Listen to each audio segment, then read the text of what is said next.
Sir आप 80,000 vote से भी आगे है अभी, क्या प्रतिक्रिया है आपका? नहीं कोई बात नहीं, सब अच्छा है, सब आप लोग की वजह से है, सब यहाँ की जनता की वजह से है, और यहाँ हमारे तृणमूल कांग्रेस और सबसे ज़्यादा ममता जी के नेतृत्व की वजह से है। मैं तो एक माध्यम हूँ, मुझे आदेश दिया गया था चुनाव लड़ने के लिए, पहली बार भी और दूसरी बार भी। मैंने कहा था your wish is my command, और उसके बाद आके मैं जनता की अपेक्षाओं पे खरा उतरा हूँ फिर से। इसके लिए मैं आसनसोल की जनता जनार्दन को बहुत बहुत बधाई देता हूँ। राज्य में जिस तरह से रिजल्ट हुए सर, उसको लेकर क्या कहेंगे?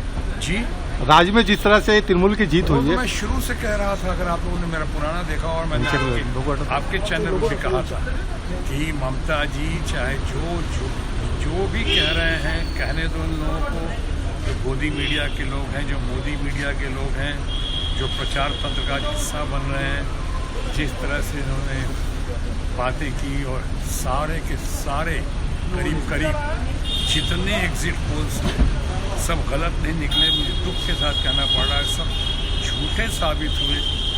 सब लगता है जैसे किसी कॉन्ट्रैक्ट के तहत किसी धन शक्ति के दुरुपयोग की वजह से सबों ने एक ही भाषा बोली, एक ही बयान दिया, और सब के सब करीब झूठे साबित हुए।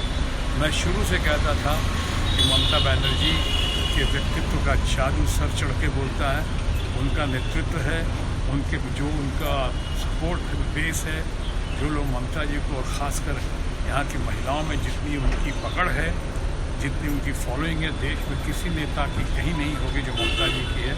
और उसके आधार पर मैंने शुरू से कहा, आज तक कह रहा हूँ, आपके चैनल को भी कहा है कि ममता जी बंगाल में स्वीप करेंगे। एक तरफ भारतीय जनता पार्टी के मित्र हमारे वो कह रहे थे कि 30-32 सीटें लेकर आएंगे बंगाल में, 30-32 से ज़्यादा ममता जी लेकर आ रही हैं और स्वीप कर रही हैं, और उससे भी बहुत कम, शायद सिंगल डिजिट भी मुश्किल से ही कम क्रॉस कर पाए। मुझे लगता है सिंगल डिजिट भी भारतीय जनता पार्टी यहाँ क्रॉस नहीं कर पाएगी।